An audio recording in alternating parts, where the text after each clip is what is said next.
Welcome to Hope for the Caregiver. I am Peter Rosenberger. This is the nation's #1 show for you as a family caregiver. How are you doing? How are you holding up? How are you feeling? What's going on with you? That is the question that we ask on this show, and we're glad that you're a part of it with us. If you want to be a part of the show in the studio, live with us, 877-655-6755, 877-655-6755, and we'd love to have you be a part of the show, and you can just call in whatever's on your heart.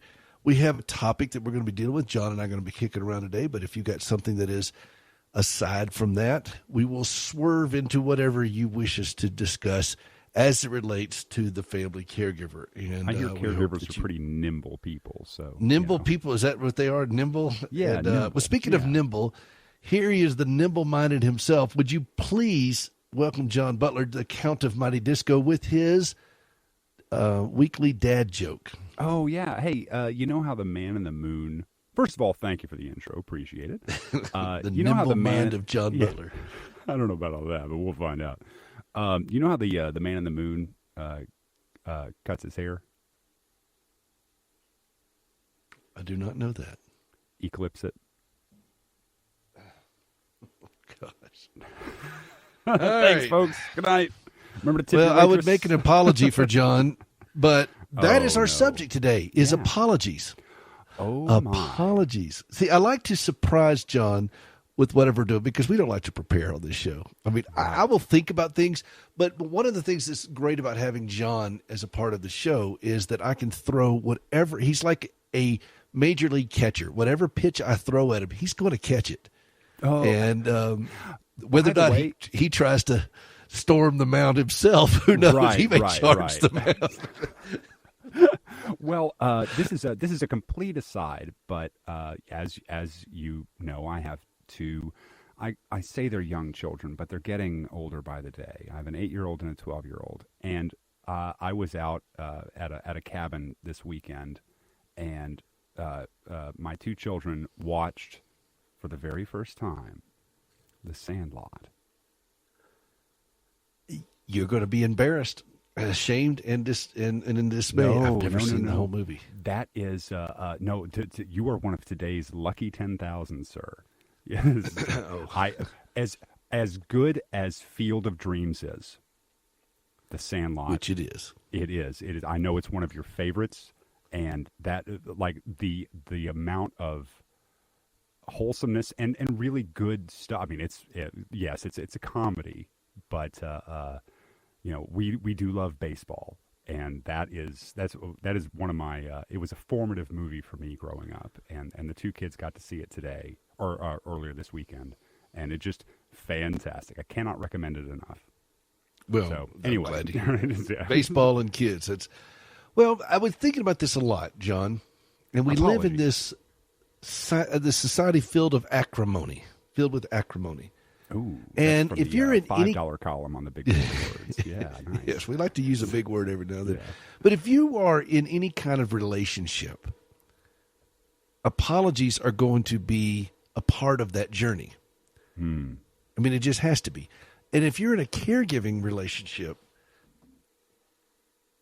there are ample opportunities for more apologies. How could I say that well? That's an interesting sentence. I want to put a positive spin on my mistakes, but I just call them opportunities to practice my apologies. Yes, ample opportunities, and but one of the things that's a pet peeve of mine, okay, is when I see people in the news or media, whatever, and they apologize poorly. And so I want to read this quote from Benjamin Franklin. Ooh. The very quotable Benjamin Franklin. Never ruin an apology with an excuse. Exactly. There is no qualifications. There should be no qualifications on an apology. And there was I'm glad you brought this topic up. This is one of my favorite TED Talks. Was from Robert Gordon. And excuse me. Now, who is Robert Gordon? Yeah, Robert Gordon, and it was The Power of Apology. And I'm thinking, but who is Robert Gordon? Robert Gordon. I don't actually. He's a psychologist. I'm sorry. Okay. Yeah. So he's got some numbers or some letters after his name. You know, we like deferring to. I have numbers after mine. Yeah. Yeah, it tends to happen. But he listed 3 aspects of a good apology, and you know what wasn't one of those 3 aspects? Was an excuse. And exactly. Yeah. And have you ever tried to make an apology without the word sorry? Deliberately tried to make an apology without using the word sorry. Yeah. Like I say things like I apologize. And there are other aspects to a good apology, but yeah, I generally try to avoid the word sorry because sorry doesn't necessarily, in my opinion, convey the depth of what needs to happen here. Apologies are very important, and that does it seems, I don't know, it's probably a style consideration. It just seems a little flip to me. Well, the word has become diluted in our society. We even have a game called sorry, which it's a diluted word. But no, send all the complaints to John at theinternet.google. But the word has become diluted, and as a caregiver, there are 2 traps we fall into with apologies. One of them is we try to apologize or feel sorry or take on sorry for things that don't belong to us. Right. That's not appropriate. And then the other one is we give half-hearted apologies or excuse apologies or passive-aggressive apologies. Even an explanation is not an explanation can be an excuse really, really quick. And just it's one of those things that I feel like we should just remove from the initial apology. If someone wants an explanation, if someone wants, in quotes, an excuse, then they will ask us for that. But many times the people to whom we're apologizing don't care about that. And they shouldn't. Or they don't need to, rather. No, they shouldn't. But yeah. Their feelings are hurt and they're struggling and they want to feel validated. They've been injured. And I think if you could put... And if you don't feel they've been injured, why are you apologizing? Well, yeah, if you could put the offense into a way that a physical injury, I have physically injured someone. So it's going to change the wording you use, because if I remember one time, and Gracie was helping me in the kitchen one time, and I was trying to fix a light, and I had a hammer there on the ladder, and I was up there, and she was just steadying the ladder. This was many, many years ago, and she was just steadying the ladder, and I inadvertently dropped the hammer or knocked the hammer off, and it hit her in the head. Ooh. And it really hurt. It really hurt her, and she started crying, and I felt so awful. It was my carelessness of not being more careful, around her. I dropped something or knocked something off, and she got injured in the process. And she's okay. She was all right, hugged it out and all that kind of stuff. But when I go to her and I say, well, what were you doing under the path of that hammer? You don't say that. No. No. Why would you get in the way of a falling hammer? It was my carelessness. I owned it, and I can't explain it away. I can't be mad at her. She was assisting me, and I dropped the hammer. And I don't know if that's where Thor got it from. You want me to put the hammer down? I don't know about that. No, but there is a drive within all of us to justify everything about who we are as people, including our mistakes, and it's rough. It's hard to get around, and it's, because it's around protecting our identity as good and competent people. And we're not always good and competent people. And that's, we're not perfect. We are flawed individuals in both carelessness and ethics. And we are. And you have to own that. Yeah, exactly. And it's hard. And it's not really hard. It is hard to own. And and there are words that matter. And I'm a big fan of this. Words And there matter. are words you don't speak that really matter, like not justifying your behavior. Correct. Yeah, Correctamundo. Yeah. No. I mean, words matter in a situation. So when you come to someone and you're apologizing, and we've all seen these politicians who get up there basically said, "Look, I'm sorry if I offended anyone." That's the worst. What? I hate that. I truly hate that. And if you ever hear any type of leader or public figure, whether it's celebrity or politician, pastor, anybody, or yourself say that, understand that they are not apologizing. They don't think they did anything wrong. Correct. They can apologize. And if they really wanted to say something like that, like, I don't think I did anything wrong in the actual act. However, the way it comes off is something, if you want to apologize or say something in a nuanced way, that's fine. If you want to explain your actions in a nuanced way, that's fine. But don't call it an apology. Right. You could say I misspoke or this is what I truly believe, and I don't feel I need to apologize, but don't call it an apology. You're not talking about that. We're talking about things that we actually done wrong that we need. That bleeds into the way we talk with each other, and what we see, we mirror what we see in the news and in the media and so forth. Of that's the way we're supposed to do it. I'm sorry if I hurt your feelings, or I'm sorry if you misunderstood what I'm saying. I hate that one even worse. That is. I don't see that one as often, but yeah, that one's ooh. Yeah, it's like I hate putting that. it on someone else. If you truly, it's your fault for not being able to keep up with me. Yeah. If you truly want to apologize to someone, and you really feel like you have done something wrong, you should do so without any expectation of forgiveness. And the words you use are going to reflect that. Yeah. I regret what I said and what I did. It is inexcusable, and I would like to make amends. And I understand that it may take time, but I want to earn that from you. Well, this is the thing in the TED Talk that I was talking about. You hit all of the good points exactly. The first one is acknowledge. But I told you I've had a lot of practice. Yeah. I have had ample opportunity to work this out. Right. Well, when you make as many mistakes as I, just before coming on the show, I had an opportunity here, and I don't see an opportunity to. I don't see that lightly. Callback. Yeah. But I think if you want to have any kind of significant, meaningful relationship, no matter what you're doing, whether you're a public figure or whether you're doing it as a caregiver or whatever, the words you use really do matter. Exactly. There's in this thing that I as soon as you said apology, I knew exactly where I was going to go for this, because it is something that is, the apology is, I pay a pretty close attention to this, and I've read a lot about it just because of who I am as a person, being like yourself, one who has ample opportunity to apologize.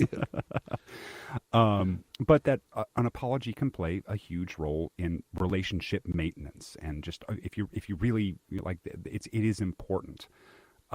But the three things that this say that again. Say that again. Oh, yeah, I stole it from psychology today. So, but yeah, it's like I don't care where you stole it. Right, exactly. We buy stolen goods around here, John. Say it again. That was a brilliant statement.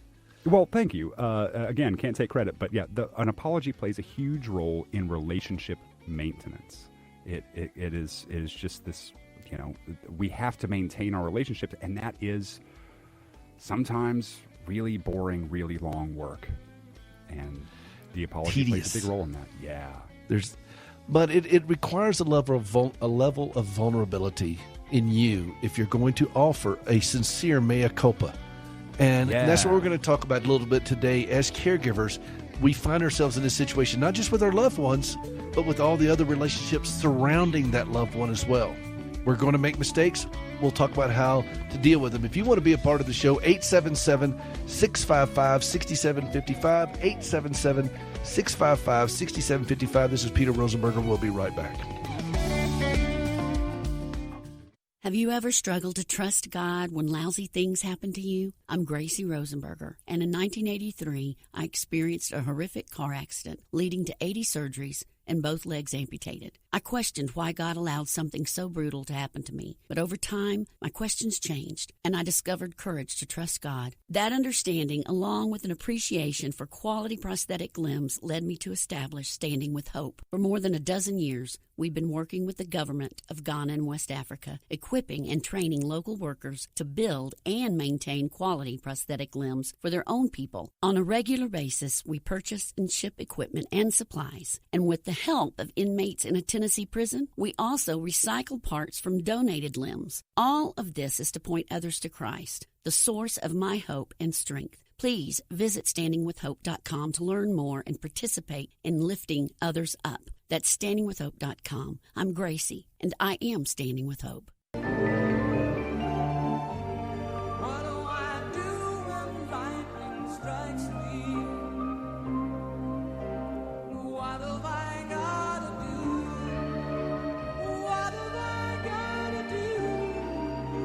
And sorry seems to be the hardest one. Welcome back to Hope for the Caregiver. I am Peter Rosenberger. This is the nation's #1 show for you as a family caregiver. If you want to be a part of the show, 877-655-6755, 877-655-6755. And way to go, Ed, on that, because that is such a great, I've always loved that song by Elton John. Oh, Sorry yeah, seems fantastic. to be the hardest word. And it requires something of us. And that's what we're talking about today. We're talking about apologies and sorry and making amends. As a caregiver, we're going to have ample opportunity for this. And it could be that you snap at a healthcare worker taking care of your loved one in the hospital or whatever, or an employer or coworkers or whatever. The stress that you're under as a caregiver is staggering.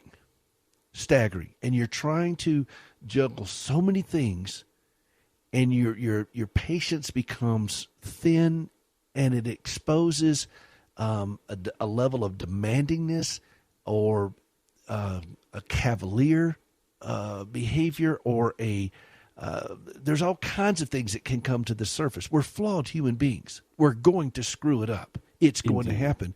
It is. How do you make amends? And it's going to happen because of reasons. There are going to be reasons you snap. There are going to be environmental factors that you are beyond your control that contribute to these mistakes. And you can try to blame them, and you can assign appropriate blame to them, but it's not 100% because we reacted the way that we reacted. And we need to figure out how to deal with that with ourselves and allow others who were affected by it to deal with it with our words, and trying to express how we feel in an apology is, yeah. And I have found, for me, the best way to make an apology is to get into a place where you're not doing it on the fly. There that you go. you give the injury.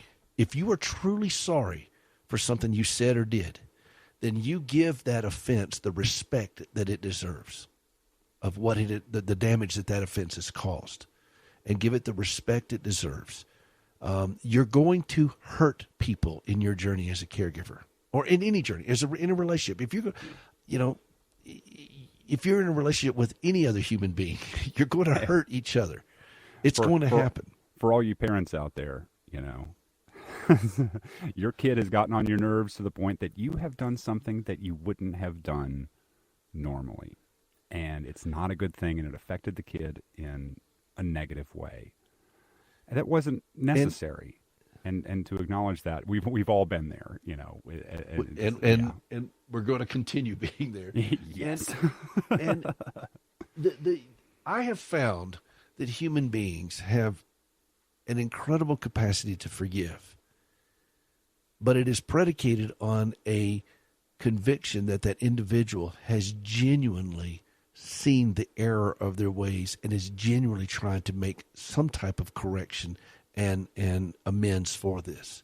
Some things cannot be amended for in this world. They just can't. Exactly. I mean, I get that. But our best efforts are what is required. And we're not entitled to forgiveness. It's not about us anyway.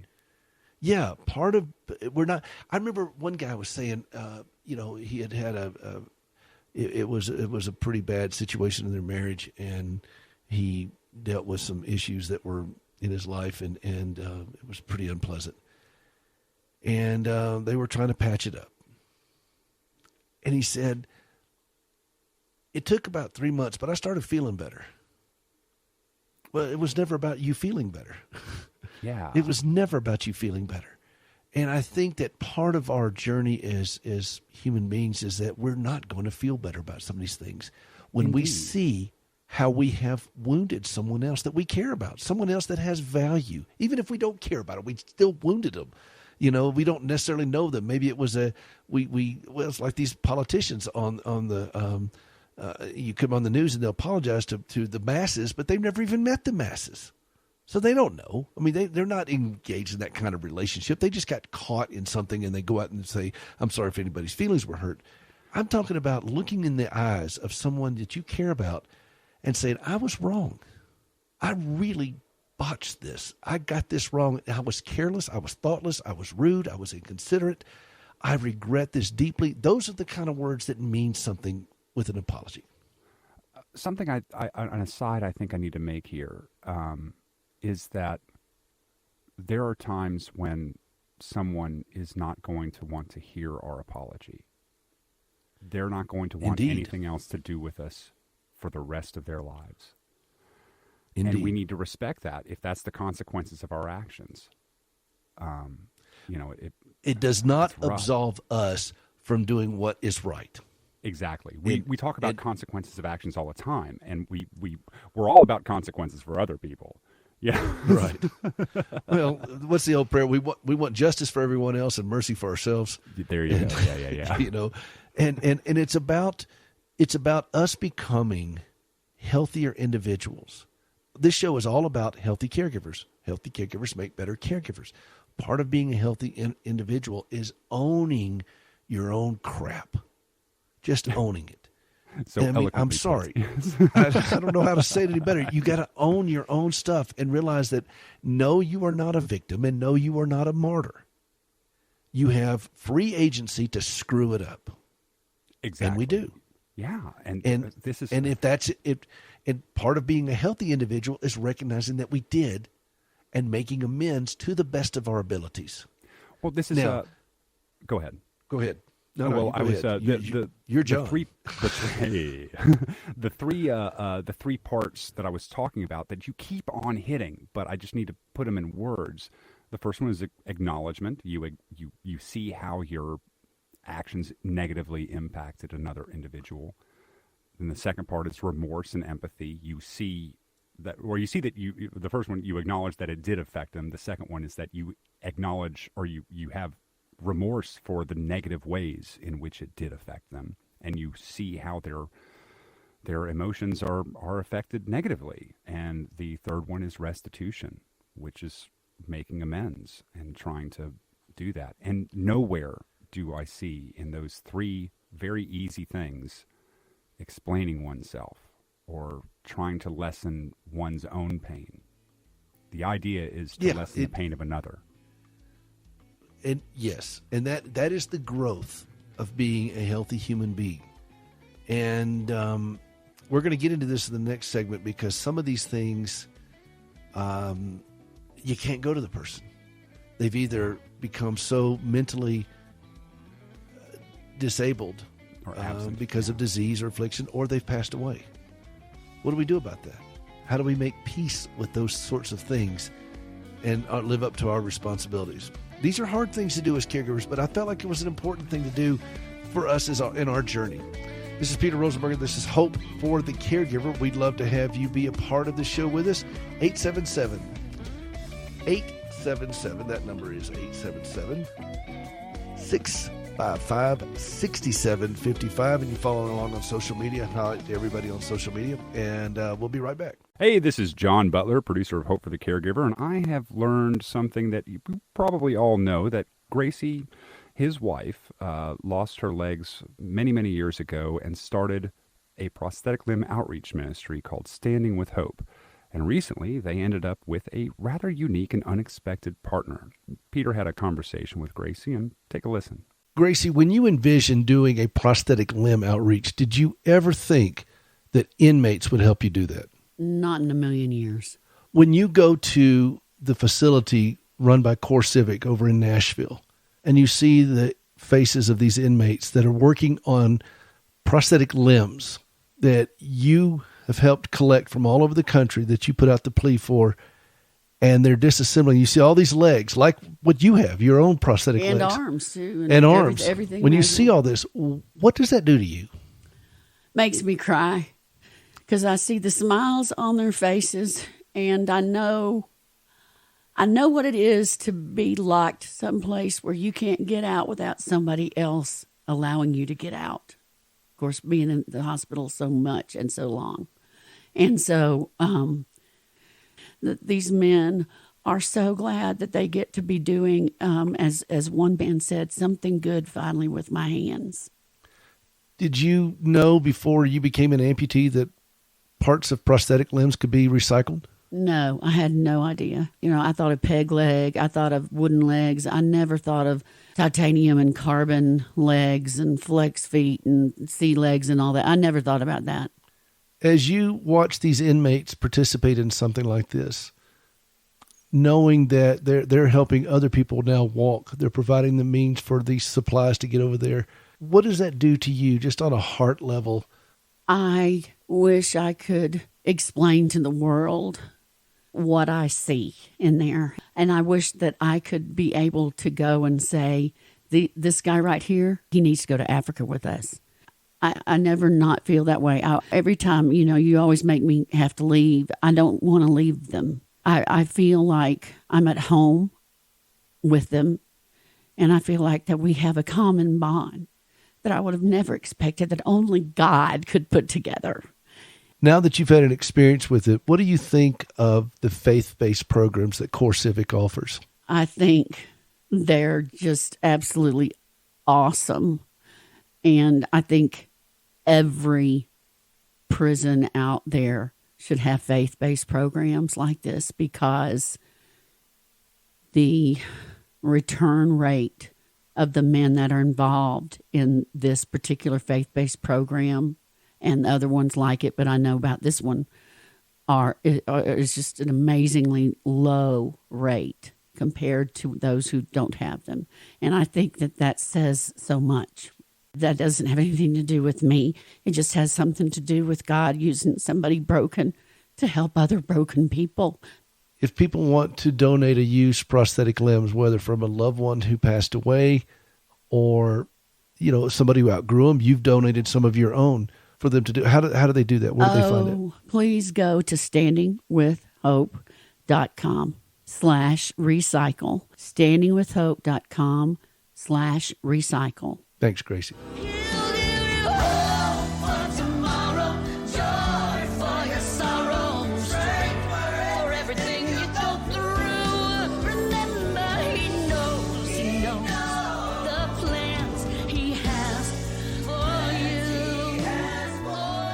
Welcome back to Hope for the Caregiver. I am Peter Rosenberger. As always, John Butler is with me, the Count of Mighty Disco, and we're glad to have you with us. That is Gracie from her new record, Resilient. And if you want to get a copy of that, we'd love for you to do that. Go to hopeforthecaregiver.com. You'll see the picture of her album cover there, Resilient, and click on it, and you see how to get that. We'd love to send it to you.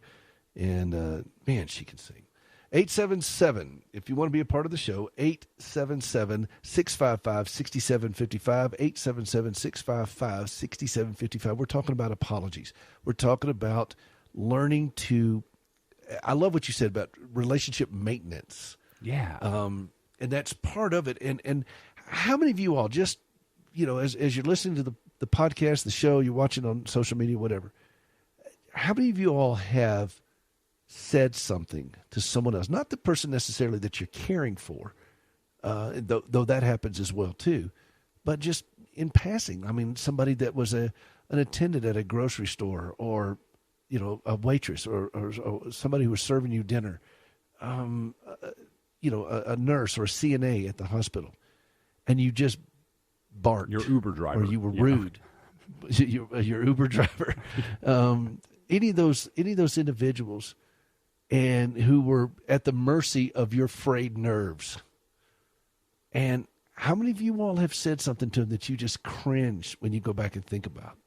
How many of you have I said know. something to someone in junior high school 40 years ago that you still remember, and you just rack your brain about, once every couple of months, like, man, I was such an idiot. Yeah, Well, we're flawed people. Now you've gone from preaching to meddling. No. But this is the journey we have. And so how do you go back and make restitution for that, or some type of amends, or some type of apology that means something? And what we don't want to do is what we see paraded out every time you get some type of public figure, usually politicians, who are trying to spin it. Save their career. And they'll say things like, I'm sorry if your feelings were hurt. I'm sorry if you didn't understand me. I'm sorry for some people who may have taken this the wrong way. That kind of stuff. And that stuff just is so shallow. And it is so indicative of that person's character. The conditional apology, where you're saying if or but. I'm sorry, but. Well, another good thing, something that you mentioned, trying to avoid the word sorry to me earlier. Something else I try to avoid is, well, really more than even sorry, is the word but. Because many times if you see somebody say, especially after the one word you'll never hear me say after this is but. And I will never have a sentence that goes, I love you, but. Yeah. It's not going to happen. It's not going to happen. Everything, you can almost always discount everything before the but in the sentence as not important to the person who's saying it. And that's a rough thing to think about. Just say, if you're I love going you, to be period, vulnerable, and that's it. Yeah. If you're going to be vulnerable, and that's what this is all about, is learning to be vulnerable. If you're going to be vulnerable, then you don't get to try to orchestrate it and have some type of escape clauses. Vulnerability means vulnerability. And so if you say I love you, it's I love you. And that's the Period. end of that sentence. Yeah. You can then, and if a lot of times if you speak in first person singular, it really helps too. I love you. I'm struggling with something and I could use your help with it. I need to wrestle with this. And all of a sudden you're taking the onus off of them and putting it back on you because you're the one with the issue. You're the one that made the mistake and caused the pain. Yeah. Yes. They might be a vulnerable person that takes that is easily injured. That doesn't matter. You still did it. Yeah, and one of the other things this gentleman talked about that I think I need to touch on is that apologies need to be dose appropriate. You don't go way over the top and you don't go too flippant with it. That is very insightful. That is really insightful. Dose appropriate. Yeah, I think there's a point where you start overselling it or underselling it. Yeah. And so, again, this is not just in the situation with your loved one, even though that is a catalyst for so many. But sometimes your loved one is not even able to have a meaningful relationship with you. Some of us have that and some don't. And I get that with a lot of my fellow caregivers. And they're not, and you're going to have to judge the appropriateness of how you're engaging with this individual. And that's hard to do. And then sometimes they've gone, or they're so far gone mentally that they cannot participate in the relationship. Number one. Number two, they've passed away. And you still got these unresolved issues. And those are hard things to do, but they need to be dealt with. What does that look like? And I had someone gave a spiel about this, a speech about this. They said one of the things that is sometimes often helpful for people to do who have a loved one that's come by, but they know that they've grown now. They could see they're wiser, even though there's grass growing on the grave. And there's nowhere to take that wisdom to. And they said, write it down. Write down a list of all these things. Say it out loud. Put your hand on it. Say what you want to say. Say what you feel about it. If it causes you to cringe, if it causes you to cry, if you tear up with it, whatever it is that's going on within your own heart, let that out. Put your hand on that list of things that you needed to say, and then burn it, and then walk away, because they're gone, and now it's gone. You've dealt with it. You've owned it. See, the point is not whether or not they come back running to embrace you. The point is, are you willing to step up and own, as a responsible adult, your own behavior? If you're the type of person that can experience growth, that means that where you are today is somehow larger or better or more wise than you were a year ago or yesterday or whatever. And that means that that person you were a year ago made more mistakes than you do today. And if you're not willing to acknowledge that, if you're saying that's just part of the process of growth, I don't know what to tell you, because tomorrow I hope to be a better person than I am today, which means today I'm going to get some stuff wrong. And I feel, I don't know, I want to emphasize the value of humility in a lot of this, I think. I think it always comes down to humility. Yeah. Recognizing your place in how all this is working. And one of the axioms that we live by on this show that I have embraced wholeheartedly in my own life is that the goal is not to feel better. The goal is to be better. Oh, yeah. And I recognize that I am not going to feel better about a lot of the things in my life that I have done and said. But can I be better in it? What can I learn from this? And how can I avoid this? And, yes, you do. But that can't be my goal for myself. Right. And in the process, I found other people, though, come along and help me feel better by participating in the same type of things. So they come along and realize, oh, the reward is not in me trying to make sure I feel better. The reward is for me to grow in this process. And then guess what? Life has this way of enhancing. You see and experience relationships and life and beauty all around you on a more vivid level than you would if you were just lumbering through this trying to make yourself feel better. Yeah. I walked outside the other night, and I live in Montana, southwest Montana. They had a big rainstorm. Well, they call it Big Sky for a reason out here. And by the way, he really does live in Montana. It's not a myth that Montana is just empty, right? I mean, we've been telling all the people in California that it's far south of us to keep going on I-40. I saw your post. Don't come here. But I went out there and I saw a full rainbow that ended right up here by the house. I could see it. And then it arced all the way over there. And then there was another rainbow on top of that. You had the double rainbow across the sky? Double rainbow, the full thing. End to end, I could see both ends. And it was so vividly beautiful that it just catches you. And I think one of the things I've learned about being out here is that this place is so beautiful that I am struck by the beauty of it.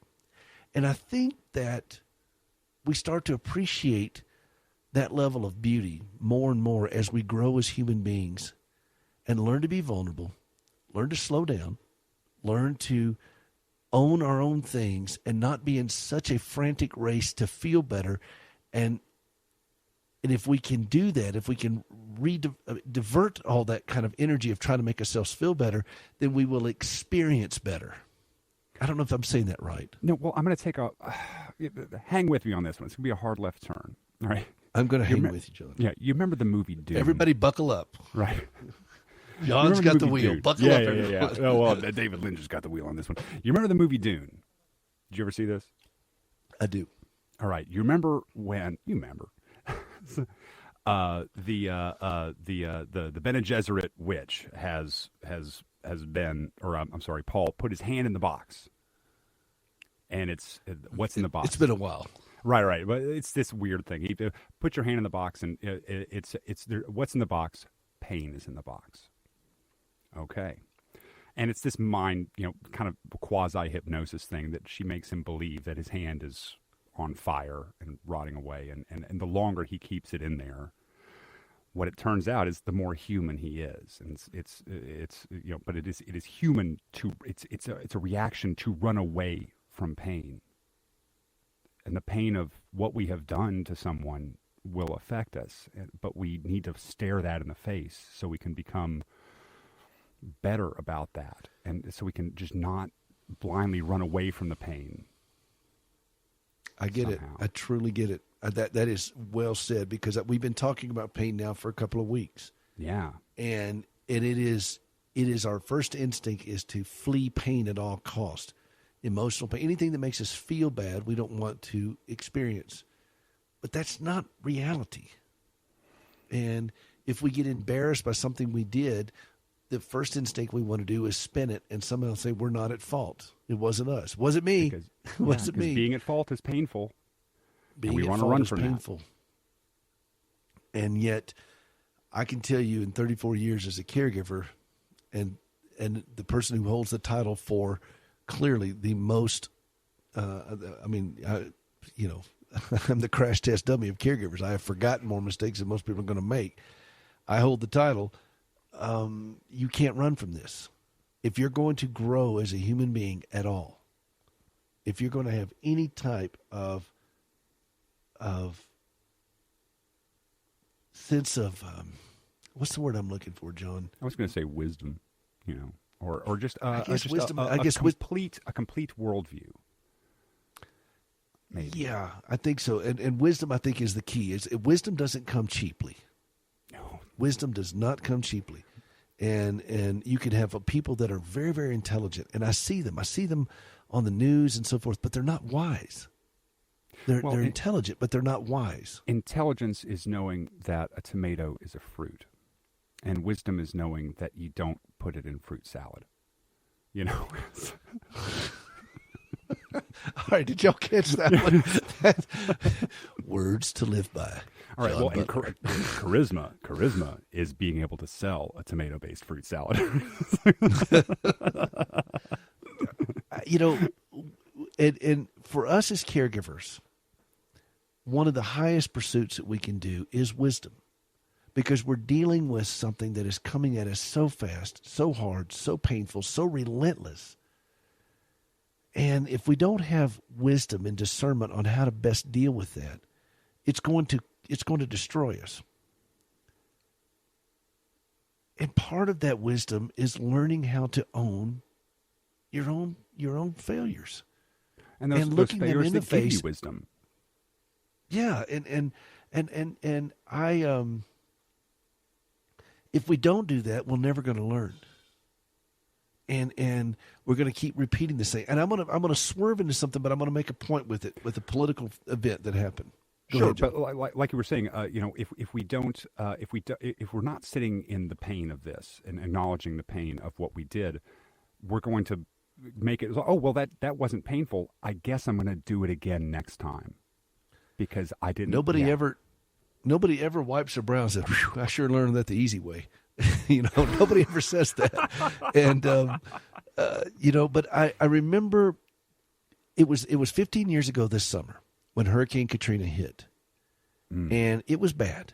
It was, for those of you who watched it unfold, and there was this pivotal moment when George W. Bush went down to Louisiana, and he's standing there with Governor Blanco, the governor of Louisiana, and Mayor Nagin, who ended up going to prison for all kinds of nefarious things. She's passed away now. I don't think that there are a lot of people that would rush to the podium to say that Louisiana has been managed well over the years with their political leadership. New Orleans. I just don't think there's a lot of people that would jump on that particular bandwagon. But George Bush stood there and he said, "We're going to jump in." He just basically jumped in. And yet, if he had just held back for 30 seconds and allowed the failure of that political system to be exposed for what it was, he said, "Okay, we're going to help. In the absence of leadership here, we're going to help, but we need your patience." And expose that failure for what it was and let them own it. How much different it would be? Because who's labeled with the fault of Katrina? not the governor of Louisiana, not the mayor of New Orleans. It was President Bush got labeled with it. And I thought, are we going to repeat the same mistakes when we don't allow people to feel the sting of their failures? And for me as a caregiver, I've got to feel the sting of my failures so that I won't keep repeating the same stupid things. I don't need to be rescued. I need to have it revealed.